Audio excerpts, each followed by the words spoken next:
la fondation de l'École des Beaux-Arts de l'Indochine en 1924, la peinture sur soie a conquis son époque grâce notamment à la douceur de ses couleurs. Cet art exige de la patience et de la minutie et bien sûr une bonne dose de créativité et de sens artistique. Les noms des peintres de talent comme Nguyễn Phan Chánh, Lê Phổ, Mai Trung Thứ, Lê Thị Liệu n'ont pas étrangers pour les personnes qui réservent un amour pour la peinture sur soie. Le reportage vous aidera à mieux comprendre la peinture sur soie, les techniques utilisées, le processus du développement, ainsi que les nouveaux thèmes des œuvres aujourd'hui peintes. En découvrant l'atelier des étudiants en 5e année de la spécialité peinture sur soie de l'École des Beaux-Arts du Vietnam, les visiteurs peuvent observer une ambiance de travail pleine d'enthousiasme. Sous la plume des artistes peintres, les détails des tableaux apparaissent peu à peu sur la soie blanche et mince comme une feuille de papier. Les couches d'aquarelle se superposent et s'infiltrent dans les fibres de soie, offrant au tableau une profondeur troublante et diverses nuances de couleurs. Cette étape nécessite de la patience et de la minutie et bien sûr une bonne dose de créativité et de sens artistique.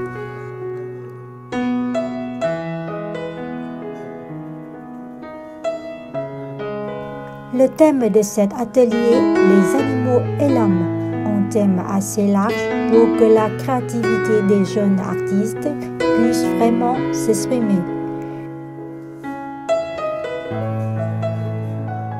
Plusieurs questions de la vie quotidienne sont exploitées et introduites dans les œuvres, dont les femmes dans la vie conjugale et les contraintes inhérentes.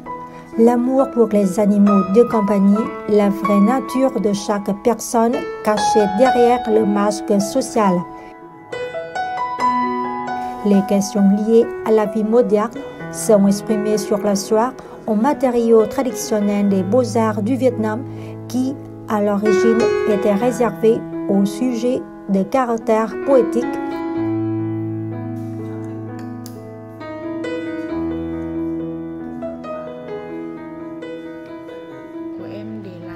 Je veux aborder le thème des animaux de compagnie. Je raconte l'histoire d'une fille confrontée à beaucoup de difficultés dans sa vie. Il y a un petit chien qui reste toujours à côté d'elle comme un ami. Pour exprimer cette relation profonde, je dessine la fille assise sur une fleur d'iris. Cette fleur symbolise la fidélité et la sympathie. La peinture sur soie du Vietnam est née officiellement avec la fondation de l'École des Beaux-Arts de l'Indochine en 1924. Le premier directeur de cette école, le Français Victor Tardieu, encourageait toujours les étudiants à respecter les valeurs culturelles indigènes en exploitant les matériaux locaux comme la laque et la soie. Victor Tardieu a orienté les étudiants qui ne se familiarisaient pas à la peinture à l'huile vers la peinture sur soie pour qu'ils puissent valoriser au mieux leurs capacités personnelles. Grâce à cet encouragement, une génération en or est sortie de cette école. Nguyễn Phan Chánh, Lê Phổ, Mai Trung Thứ, Lê Thị Liệu. Parmi eux, Nguyễn Phan Chánh est considéré comme le précurseur de la peinture sur soie des beaux-arts de l'Indochine. Ces œuvres exposées pour la première fois à l'exposition coloniale internationale tenue à Paris en 1931 ont rencontré un vif succès et contribué à valoriser le prestige de l'art de la peinture sur soie du Vietnam. Thì tranh của ông thì cũng trên cái tinh thần được hướng về cái việc mà khai thác những cái đời sống. Nguyễn Phan Chánh a capturé des scènes quotidiennes de la campagne vietnamienne. Particulièrement, il a utilisé des couleurs qui sont proches de la nature comme celles du saule et des herbes. Đặc biệt là với cái bảng màu nó rất gần gũi với cả thiên nhiên, nông thôn Việt Nam, đặc biệt là nó gần với những cái màu tự nhiên, rất là gần với màu đất, màu cỏ cây.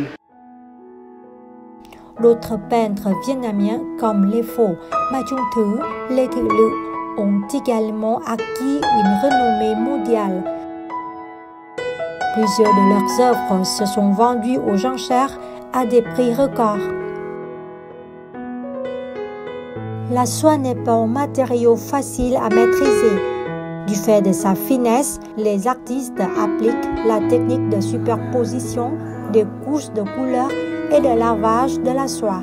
Ces techniques ont permis d'identifier une peinture sur soie spécifiquement vietnamienne, se distinguant de celles de Chine ou du Japon qui jouissent elles aussi d'une longue histoire.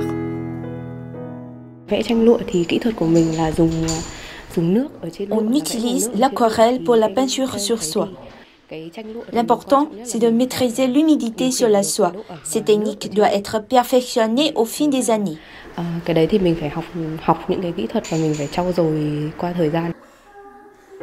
Après cet âge d'or des années 1930, la peinture sur soie a connu une époque difficile.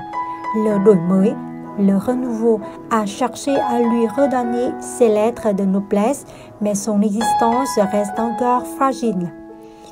Mais depuis une dizaine d'années, la peinture sur soie reprend de la vigueur grâce aux efforts de jeunes artistes peintres qui cherchent à exploiter de nouveaux thèmes et même des questions d'actualité, car rien n'oblige de rester dans des thèmes traditionnels que sont les paysages, le portrait, la vie quotidienne.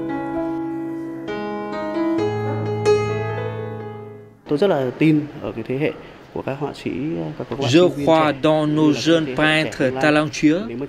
En bénéficiant des encouragements et avec un travail sérieux, ils pourront refaire de la peinture sur soie l'un des plus beaux représentants des beaux-arts vietnamiens.